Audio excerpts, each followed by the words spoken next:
Welcome, everybody, to the weekly WP Roundup with BJ Keeton. That's me, and every Friday afternoon we go live with the best news and tutorials and resources that we were able to find this week so that we can share them with you and hopefully make your week and weekend a little bit better and your professional lives a little bit brighter too. So we always have the links to all of the posts that we talk about in the description of this video. So if you expand that, you'll see them and you'll be able to follow along, open them up in 100 different tabs, more like 24, but you'll be able to open those up and save them and go through and show the content creators some love so that we can keep doing this.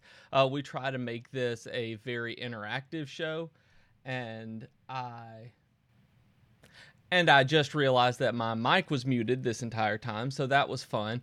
Welcome, everybody, to the weekly WP Roundup with BJ Keeton. Again, that's me. For those of you who don't lip read, every week we get together, we talk about the news and tutorials and resources that were published during the week, and we can follow along and talk about them in the live chat. They're all in the description of this video so that you can save them, come back to them, watch them, open them up into a couple of dozen tabs. That's what they're there for. So please give those content creators some love so that we can keep doing this, because without them, there's no way we could.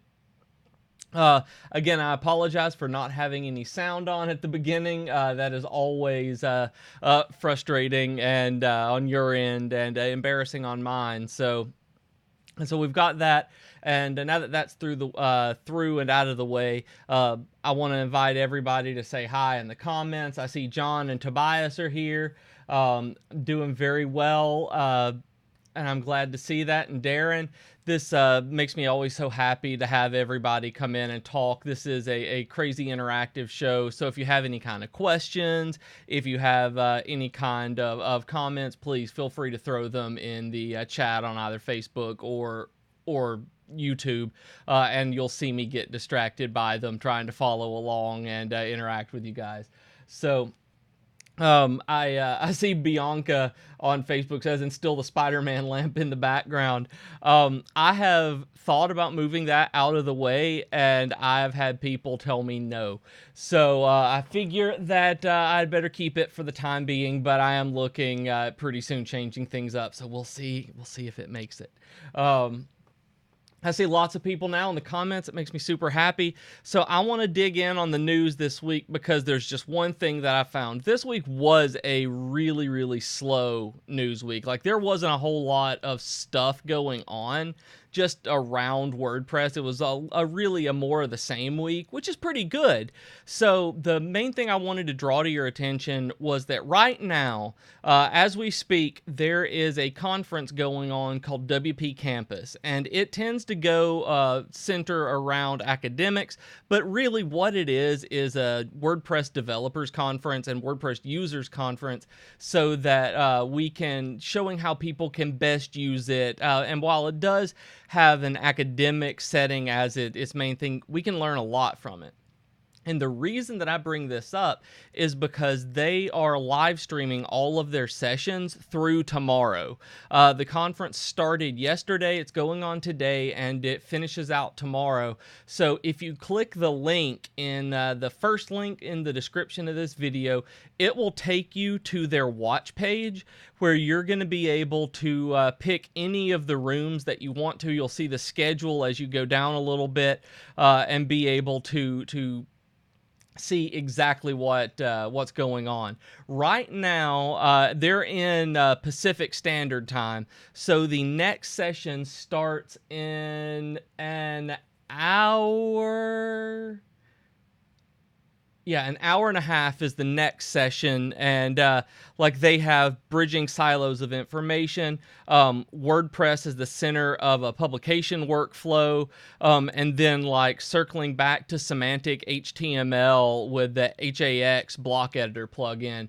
And so I think that is I think that's really awesome. Stuff like that. So you can start streaming that like just soon after you get through streaming me. So it's a win-win for everybody. They're on lunch right now. So, but that's really awesome. It goes through tomorrow, and I don't know if the conference does any like recordings and puts them up. So that's something I couldn't see. I never saw one way or the other. So if you're interested in it, make sure you tune in live to see what's going on. So I thought that was really, really cool. I see hi to Jingu from Korea. I see lots of people here. Awesome. I see Tobias says that there was news. The biggest news for him this week was the upcoming Chrome browser V76 improved accessibility with a native dark mode and new PWA features. That is awesome. I didn't know about that. I haven't seen that anywhere. I'm actually going to to Google that right now, and arriving July 30th, according to How To Geek. So I will share that in the comments of both of the chats right now. If I can get the comments field up in Facebook. But that's awesome.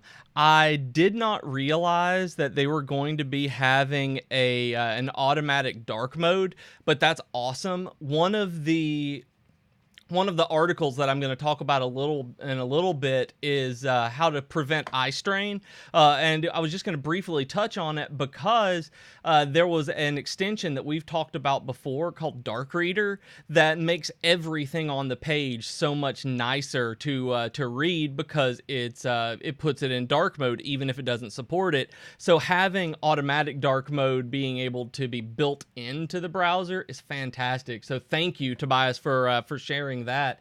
That's awesome.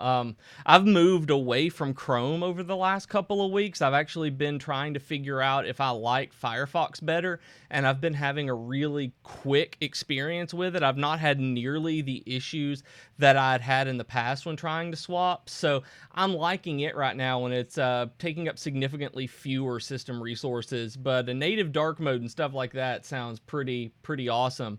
And I see Clark says I'm your hero, and you're my hero. Thank you too, Clark. I don't know why, but I appreciate that.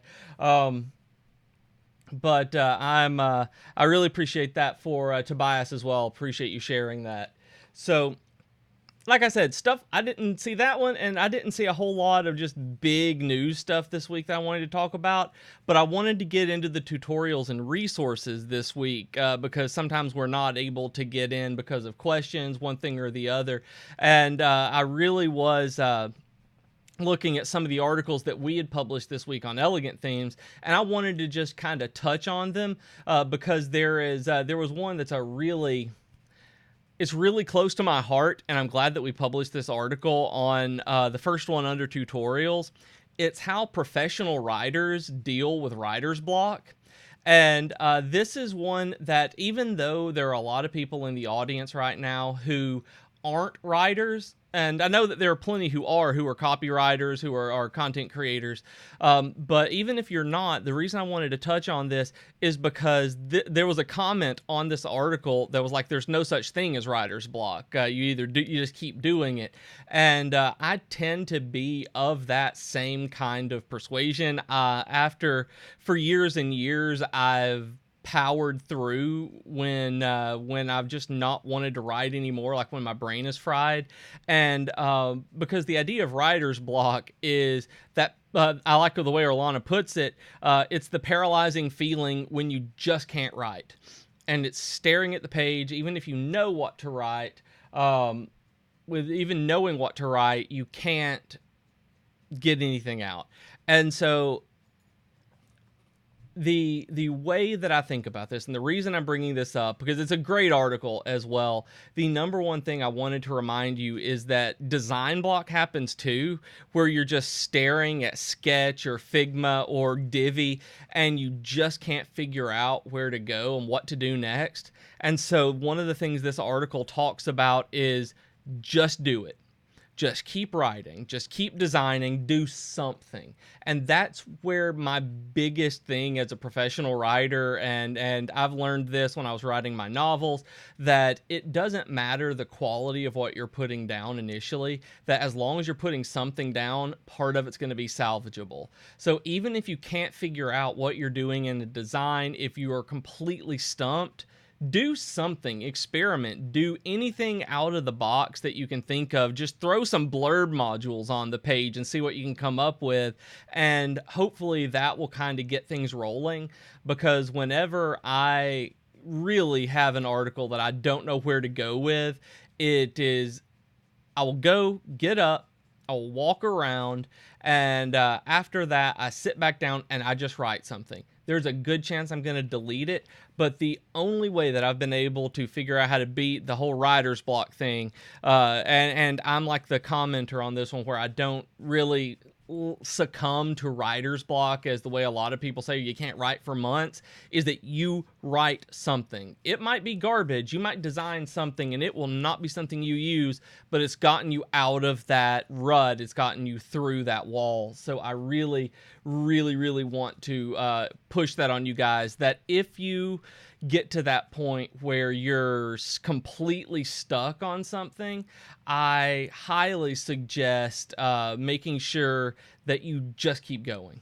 Try it. That if you've not done that, you give yourself a word count or a page count or whatever you do to write, or number of elements that you need to design, whatever it is, lines of code you need to get done, features, whatever.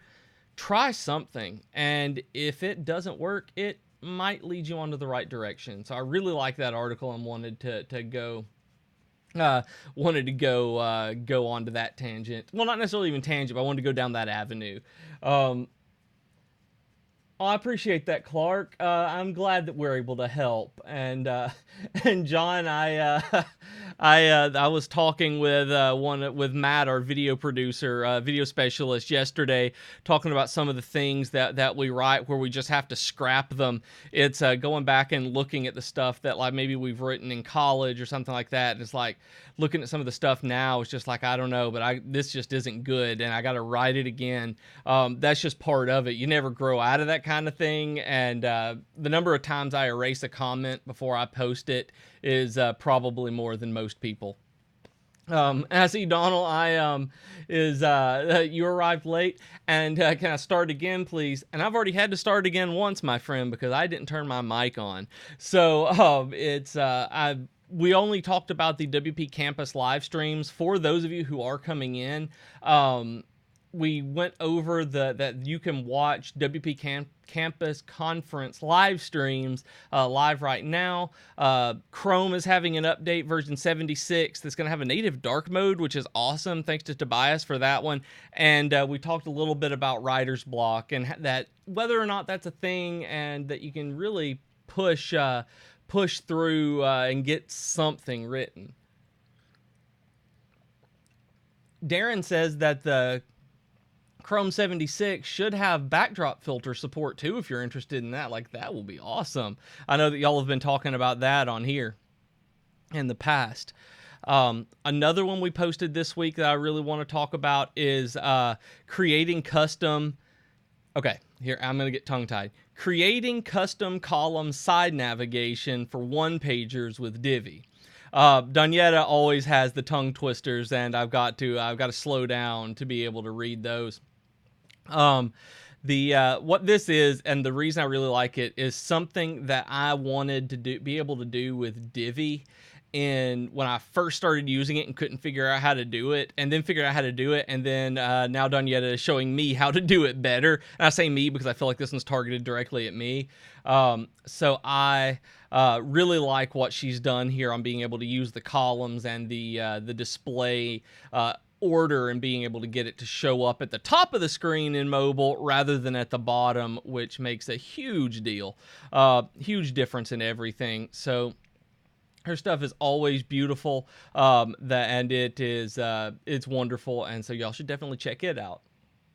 Donald asks, has anyone mentioned the Divi WooCommerce update yet? And Tobias, I do have one correction for that. That said that WooCommerce is the next one in. As far as I know, actually, the responsive images have been pushed ahead of that, the last I heard, and then it will be WooCommerce. Now, that one is, they are coming, as far as I know, those are the next two.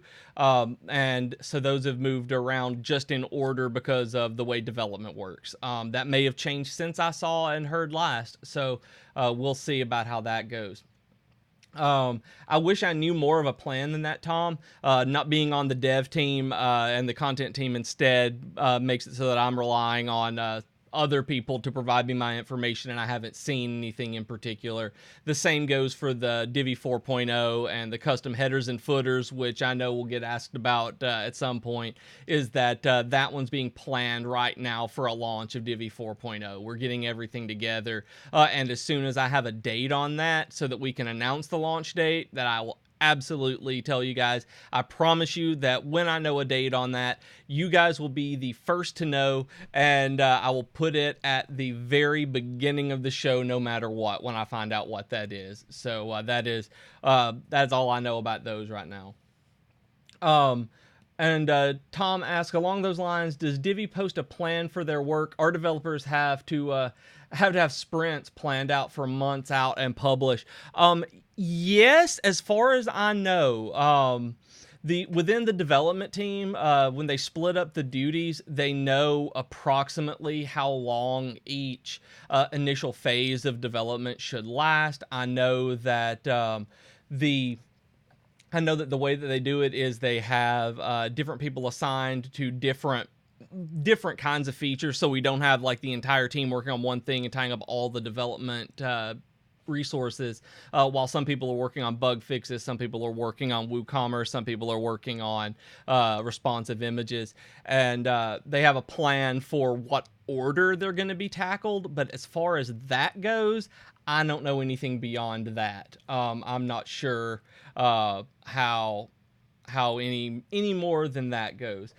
Richard says that I am out of focus. That doesn't make sense to me. I don't think the webcam I have that actually does focus. What is it doing? That's my confused face. I stick my bottom teeth out with an underbite. I don't see it on that. I see it on Facebook and on YouTube, but the actual stream isn't. So I think that may be a connection issue on my side. I don't think that is. Hopefully the image will sharpen up with it. And I have a 150 megabit line with about a 50 upload, and it should not be doing that. That makes me very sad. I apologize about that, Richard. And Darren asks about, do I know if the responsive image update is using SRC set or enabling you to select the image size from the media library? I don't know. I know absolutely nothing about that particular update other than it's a responsive image update. I really am sorry about that one. I have zero idea. I wish I did. That was one that I look forward to knowing about because I don't. I need to look that up. I grabbed my mug from the wrong side and I got confused. So that me being out of focus has distracted me. And then, so the next one I wanted to talk about just very, very briefly was and this one is, I'm not even going to click into it to go through it. It's the 6 ways to prevent computer eye strain. I did the research for this, figured out what the real causes were, ways to prevent eye strain, and the number one, and I didn't realize this, I really didn't realize that the number one way of preventing computer eye strain is to blink more. That when I was reading it, like ophthalmologists, ophthalmologists, optometrists, everybody was saying like that's what eye strain happens, is that you're not letting your eyes rest enough because we're focused in on the screen. And I mean, you have text size, you have kerning and tracking and line height, you have all of the resolution stuff and the brightness. All of that stuff is secondary to the amount of time that you blink. And I did not know that. So the number one thing that you can do to prevent eye strain is actually blink more. And I've had to purposefully make myself blink since I wrote this article and figured out, like, started doing this. And I've realized that my eyes hurt it might hurt, or it hurts my eyes whenever I blink if I haven't done it long enough, because my eyes are straining to focus at that point. So me just telling you guys this, since you guys are probably working at a computer all day long, it's a good idea to blink more, because I found out that just blinking more can help a lot. So check that out. Do that. Check out that article, and really just blink more. It's I got distracted because Bianca said it might be my new makeup. This is au naturel, Bianca. But it's definitely a good idea to blink more. Read that. There's some fonts that I offer in that one that also really help. And then there was an artist. Reed McDowell actually says, and use computer glasses. My glasses, I'm not sure if you can see this on the stream or not, but you might notice that there is a blue filter on my glasses. When it reflects a little bit, you may notice that it's a blue tint, and that's what that is. I have a refractive blue light filter on my glasses already, rather than full-on computer glasses, which are a thing. Since I have to have these, I had to get this. So if those of you who don't have that, the next time you get glasses or need to, it's an option, and I highly suggest it. It does help, really does. And Richard asked, I want to know why the blog access and the website is so hidden now after the redesign. We were focusing on the products and the social networks. I say social networks, but the Facebook group, being able to connect users together was one of the big focuses of our redesign. And with the real estate in the header, we wanted to make sure that we focused in on that. And so that was why you can get to the blog from the footer, or do like I do and just type in /blog whenever I visit there. And Reed says 1 Hour Optical is one of the only places that does it. Mine was a local place that I've gone to. I don't remember the name, Florence Eye Center, and it was one of the things they were able to send off in. I've never gone to anyone else to know whether or not they had it, but I know that our local chain works with the distributor who does the blue color. But I do apologize about the blog thing. I still find myself reaching up to click on the blog link and just having to type it in. It's I understand the frustrations and friction on that. And then the very last thing that we did this week, I'm just going to briefly touch on this one. If you're working on nonprofit websites, and I know that a lot of you guys do this, we had a really good article on design tips for nonprofits, because they have a different need than traditional commercial websites. So I think that you guys would get some good out of that one. Let's see.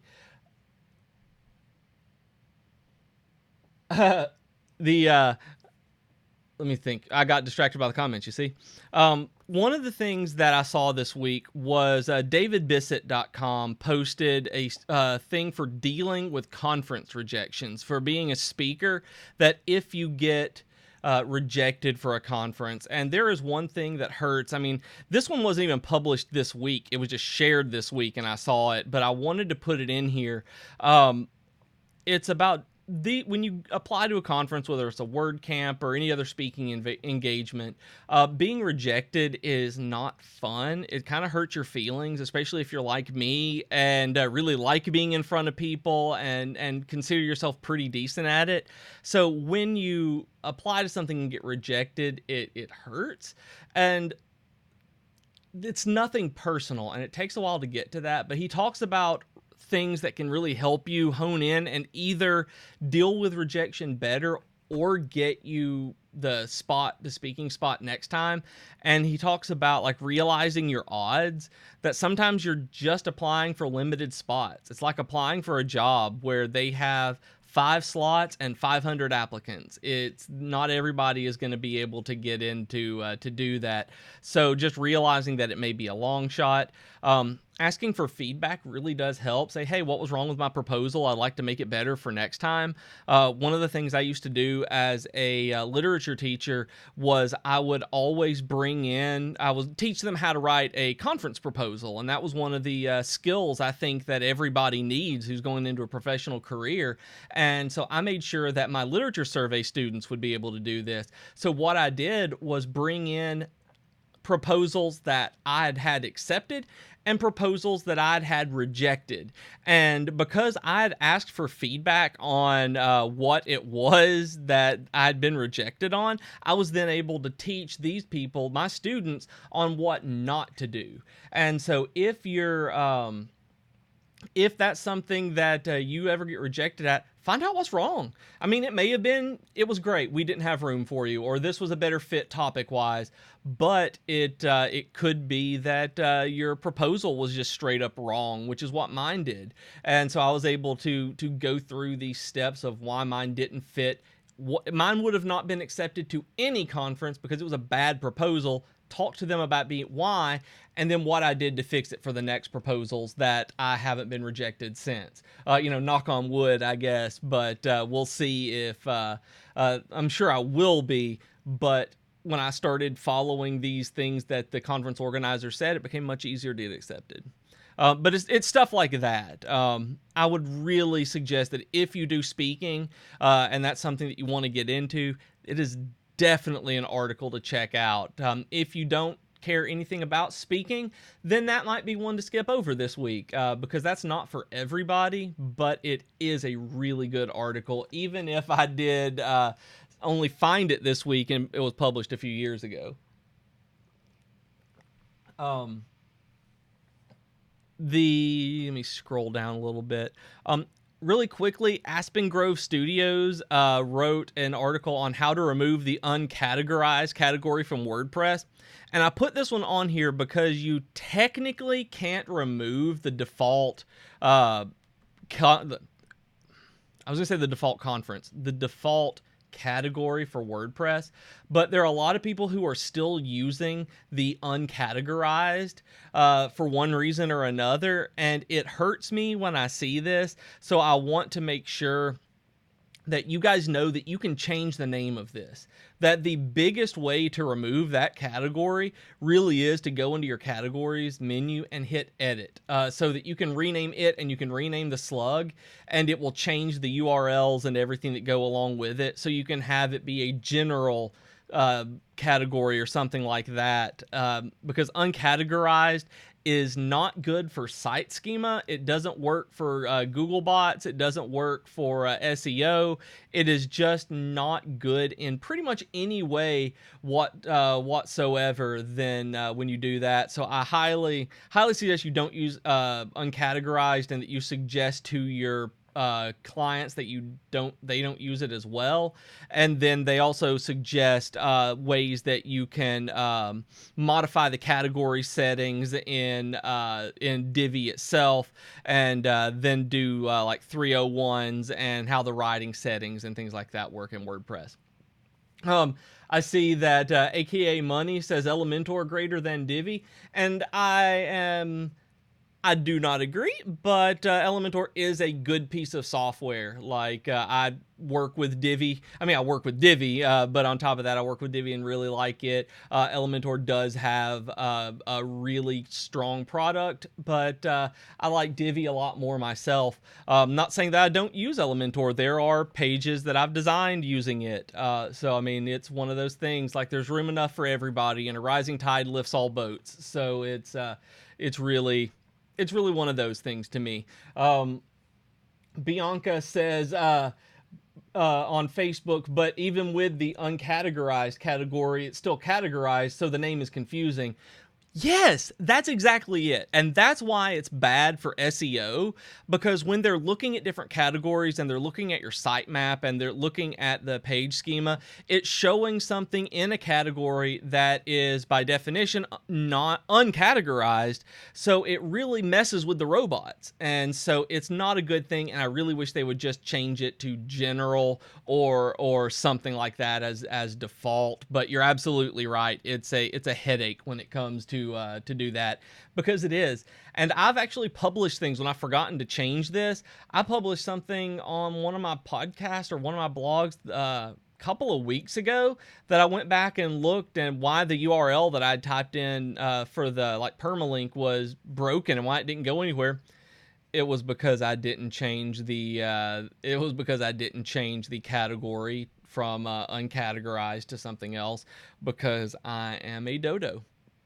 But speaking of SEO, that there is a tutorial that I don't even want to say that it's a tutorial, but I put it in here because it's tutorial-esque in that you should use why. It's from Yoast, and it's why you should use synonyms and related keywords. And the worst thing that you can do for SEO is keyword stuff, because you don't want, if you're writing an article and it is about Funko Pops, and you use the key phrase every couple of sentences and you never alter it, it's going to sound really awful, and they're going to penalize you for it. But mixing things up does two things. It makes your text more readable. That the more different words that you use, the more engaging your writing is, because it doesn't even begin to sound repetitive on a subconscious level. And it also doesn't matter so much to the search engines anymore, because they are using synonyms now. They're tracking how the text, what the meaning of the text is, and what the intent is of it with search intent. So you can use different keywords and still rank for the main keyword that you're ranking for. It's like the example Yoast used is candy store New York. If that's your keyword, the ones that rank are the absolute best candy store in NYC, 11 sweetest candy stores in NYC, and top 10 candy shops in New York City. None of which are an exact match for the keyword. One of them even uses different words, or all of them do with NYC, but it recognizes those. So please, please, please use varied keywords, varied long tail keywords too. And it says you can use synonyms. It says the usage of I'm just tongue tied today. The usage of synonyms versus the use of focus keywords is no exact science, but the most important criterion is the reader. So read and reread your text. If it's nice and easy to read, then you're fine. But if you're constantly annoyed by the use of a certain term, then you need to start using synonyms, because the search engines will know about it. And going back to the chat for just a second, to the last article that we were talking about, Darren had a fantastic idea that I've honestly never heard of, never seen, and it's wonderful. It's a good idea. Rather than general, I changed the uncategorized to latest, so if I forget to add a category, it doesn't look ridiculous. That's a really good idea, that it just shows up as latest. Like, that's one that's never actually crossed my mind, because I'm always thinking of actual categories, like it fits into this box or this box or this box, and I don't think about time, like the latest post, as being one of those boxes. But that's a fantastic idea. I really like that. That's a good idea. And Richard says that he does it. That is great. That is great. I see Edward asks if I do this in Espanol. No, I do not. No hablo español. I'm very sorry. That is one thing that I can ask where the library is, like every other American who has ever taken a Spanish class, and that is roughly it. But Tom says that he uses new for that rather than latest. That's y'all. I gotta say, y'all smarter than I am. Appreciate that. But that's a really, really good idea. I'm very happy that you guys have told me that. There may be a good idea. There may be a good number of websites that I changed that on this weekend. But scrolling down just a little bit, Kinsta blog. Let's see. I've got a little bit, but I want to get into resources too. the Kinsta blog posted an all-in-one guide to create custom post types. Their custom post types are amazing, and they can also be confusing though. So if you don't use custom post types already, read this article that's just called down here near the bottom of the tutorial section, called WordPress Custom Post Types, the all-in-one guide to create them. It's really good, and you're going to need to use custom post types at some point in your career. Now, very quick, there was a how to let users edit their comments on a WordPress website. The reason that I included this one is because it's a plugin I haven't seen. It's called, I've forgotten the name of it now, of course. My internet. It's called Simple Comment Editing. I knew that it was something, but I'd never heard of this one. But you can set a time limit on how long people have to edit their comments, which is the best way to do it. That they might have 5 minutes to edit their comment, or they might have 20 minutes or something, or 1 day. That way they can go and edit if there are any mistakes. It's really, really important to be able to edit some things sometimes. So if that's something that you do, have a lot of conversation on your blog, that's a good plugin to know about. And then Velocitize has what might be my favorite article this week. That is called Game Plan, Mapping Out Your Marketing Strategy. And this one's a how-to on how to physically write out and graph a marketing plan.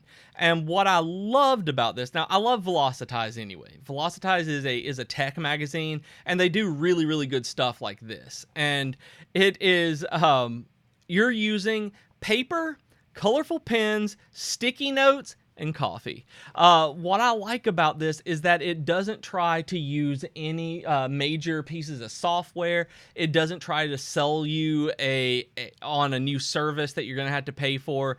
This is getting like giant rolls of butcher paper using tape and this paper and stick-its and post-it notes that you're able to put a marketing plan together, and they walk you through it. They say exactly what you need is a large wall you can tape paper onto, a roll of art paper, blue painting tape, masking tape, colored pens, 6 different colors of sticky notes, and candy stickers, and a good sense of humor along with a pot of coffee.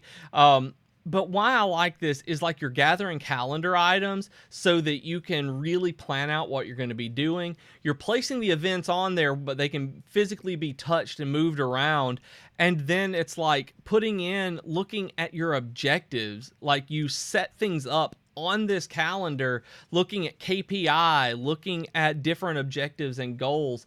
And it's absolutely just everything that you need to put together a marketing plan. And I'm really, really excited to try something on a smaller scale than this. I've been looking at marketing for podcasts, and this is something when I ran across this, I'm like, I'm going to be using a notebook and different things like this. So y'all should 100% check that out. I think it is great and useful, and I've done things like that in faculty conferences before where we were planning out the goals for the upcoming school year, and it really was effective, even if I rolled my eyes at doing it at the time. So if you've never done something like this and you need to plan out for the next quarter, next year, whatever, this is a really good way to do it. And I see Richard. Thank you, Richard, for saying that there's a very good Facebook group in Spanish about Divi. I'm going to post your comment completely over on Facebook, Richard, so that they can see it, so everyone can see it, so that Edward and I see Gustavo is speaking it. That I think that's awesome. I haven't seen that particular group, but honestly, I don't speak Spanish, so there's not much reason that I would have. But yeah, I know that there are plenty of Divi Facebook groups. That there are so many that I've not seen. Like almost every day, I see a WordPress or Divi Facebook group that I have not seen before. Because just about the only reason I personally use Facebook is for this. and for looking at groups about different things, like the Divi theme users group, the one that we at Elegant Themes run. Wink, wink.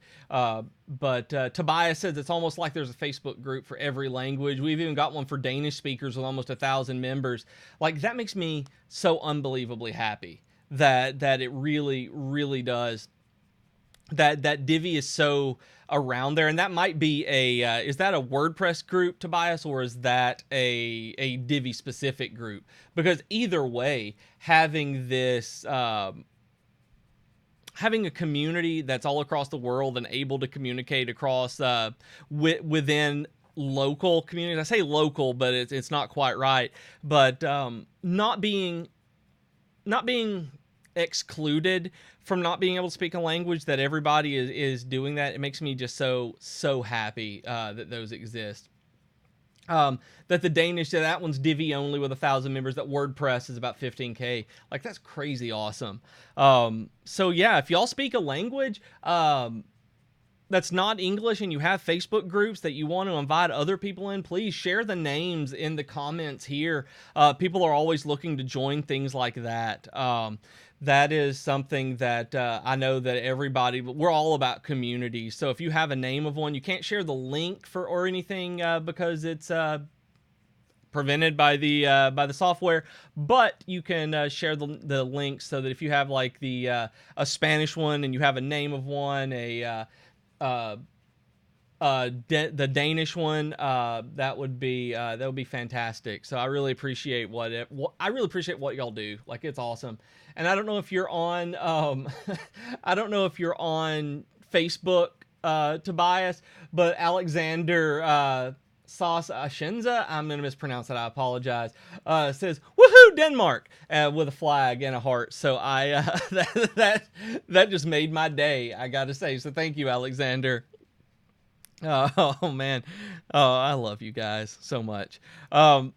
And then the very last one under tutorials, I'm just going to mention out, is that there is a how to prepare your WooCommerce store for a surge of visitors. And that is always a problem if you're not expecting it. But like, say, Black Friday and you are, then there are things that you can do to prep for it. And I have a question on YouTube, but do we do anything for art galleries for layouts?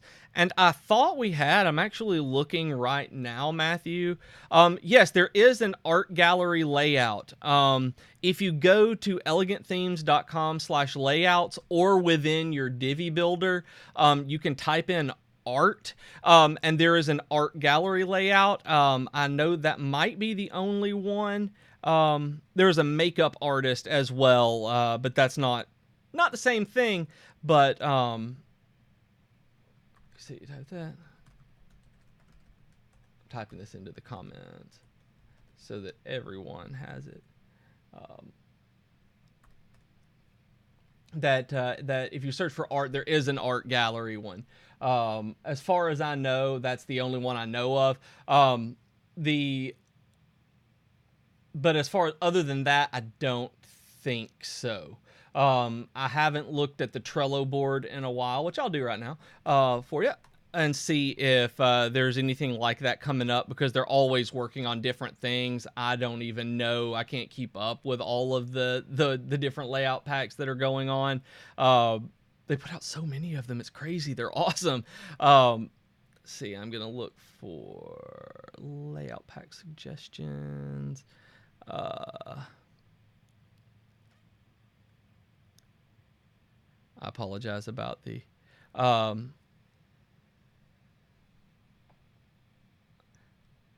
just on this one, I don't see anything like that, just with a quick glance through, but it could be coming in the pipeline, and I know nothing about it.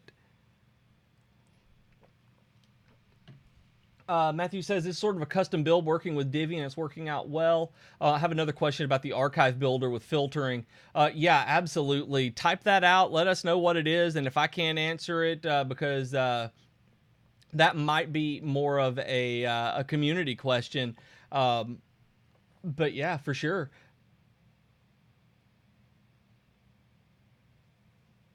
Having a module that has a previewer bar for gallery sliders would be great. That would be awesome. Um, I don't know if that one would go on the Trello board, but that one might be a GitHub suggestion. I'll make note of that and do that. Um, so that's a really good idea, Reed. So I really like that with a preview bar for gallery sliders. Um, I like that. Sorry. So going into resources, I want to talk about the very first thing that we see this a lot. Is that our podcasts the new blogs? Like, podcasts are everywhere. Like, I love podcasting. Like, I'm crazy about podcasting, and I hear all the time, it's like, our podcasting is podcasting the new blogs? Is that the new blogging? Everybody's podcasting, like everybody used to blog, and there's that. But one of the big things that's driven this question is whether or not, because Google has started. Because Google has started indexing RSS feeds. And so that's where all of this happened, according to Yoast, is that they used to not, and the Yoast SEO plugin would show feeds as no index. And now Google is indexing them. And so you're going to be getting individual entries for different podcasts, which I think is great. And that's going to show up individual episodes on Apple Podcasts and Spotify and Stitcher and all of this. But it's one of those things where they're talking about this, and that's what this blog is talking about what that change does to Yoast. There's a new version with UX improvements and stuff like that. But I brought that up specifically to let you know that if you didn't, that Google is indexing RSS feeds now, and it will be unblocked if you're using Yoast, because it was blocked previously, and it'll be unblocked by default now. Matthew asks if there's a way to change the search on the top navigation. And yes, but it depends. Tobias asks, is it the icon or what it is that you're wanting to change? Which I think is going to be the big thing here. I know that it can be altered by CSS. I've done that quite a bit, altering the search icon and different things like that. The location for desktop and mobile, because it acts wonky on mobile, I've not changed the location of it. That's one of the things that should be coming with the theme builder in Divi 4.0. So cross your fingers and hope that I get a date for that soon. But it's CSS is the way that you'll be doing it now. And Tobias suggests a pseudo colon before element before it. So I've not used that one. I'm not good with pseudo elements, and I need to learn how, because they're so useful, and I use them when they're in templates, and I'm like, oh yeah, that's great, and then I never put them in on my own because I'm scared of them.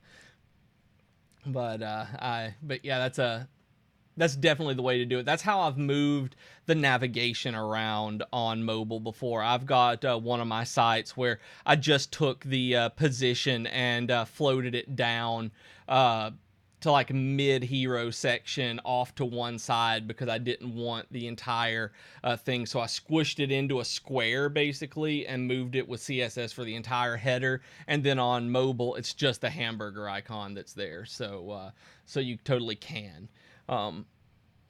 Then there's a Code in WP article that I figure some of you guys will like and get some use out of, on Figma versus Sketch versus Adobe XD, because they do kind of the same thing. They're design software, and they're always being touted as better than the other. Like, everything I see, it's like I'll see some people be like, why are you using Sketch because Figma is so much better? Or why are you even using Figma because Adobe XD comes with the Creative Cloud? Like, it's better, it's Adobe.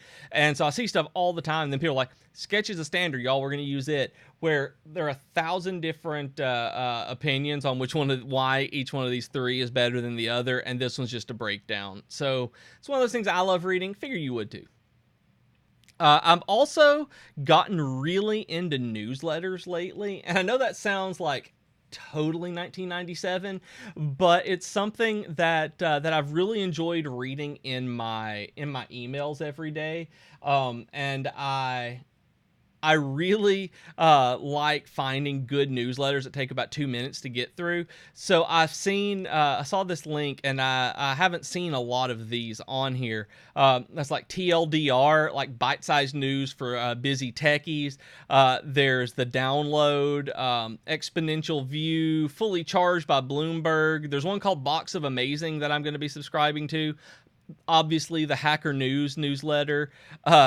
Tedium, which I think is great, given how Medium is is twice a week newsletter about the dull side of the internet, and they say it's just not dull at all. It's a helpful resource. Just stuff like this. They're great. I'm going to be going through and adding my email, my newsletter email to some of these, and I figured that you guys might subscribe to a few of those as well.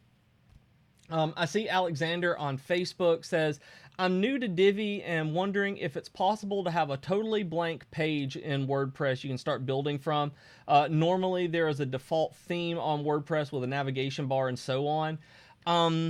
Not completely blank without a header as far as I know. If there is, nobody's told me about it. So what I do is when I want one that is completely and totally blank like that, I'll do a display none on the header using CSS. I'll find whatever the header in whatever theme it is using, and I'll display none where it's on there. I will then make sure that I've set that page, let's say using Divi, I'll set that page in the new post or new page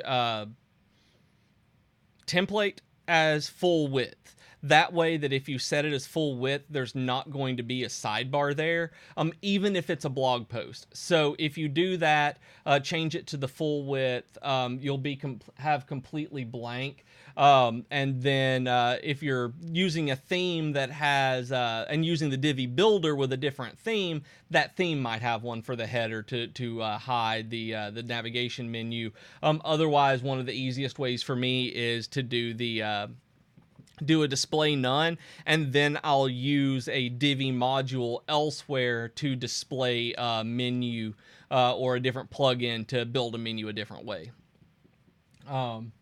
Bianca says to that, on some websites I can see... Okay, that's a different one. I'm going to get to you in a second, Bianca. That was a different question. I thought it was a question to that. But Alexander, that's all I know about that one. Matthew had asked, is there a way to add attributes to the shop page? Because I have artist names and titles right now, but the titles and SKU number is only showing. I would like to add the artist name. I think, don't hold me to this, I haven't used it yet, that should be coming in the WooCommerce updates, that you should be able to edit exactly what elements are on there, because right now I don't think you can.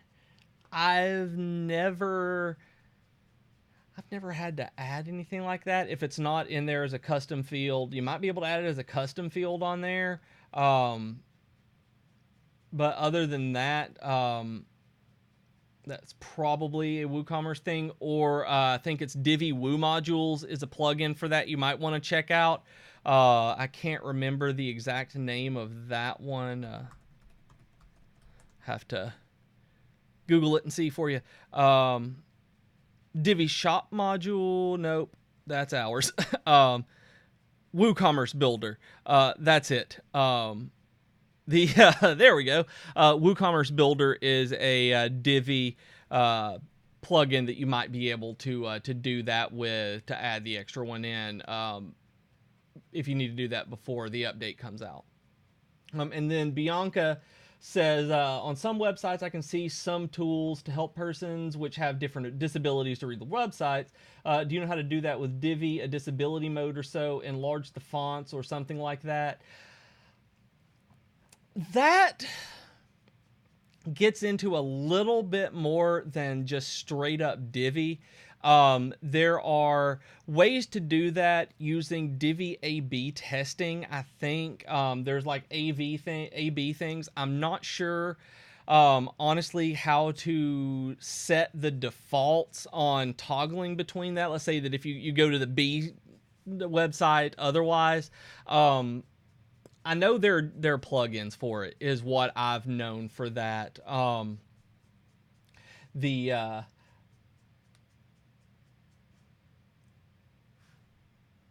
I'm thinking like all I can think of is like different JavaScript functions to do different things to the DOM, but I don't know of any way to do it in Divi. If somebody else does on here, that would be great to be able to reach out to Bianca on Facebook.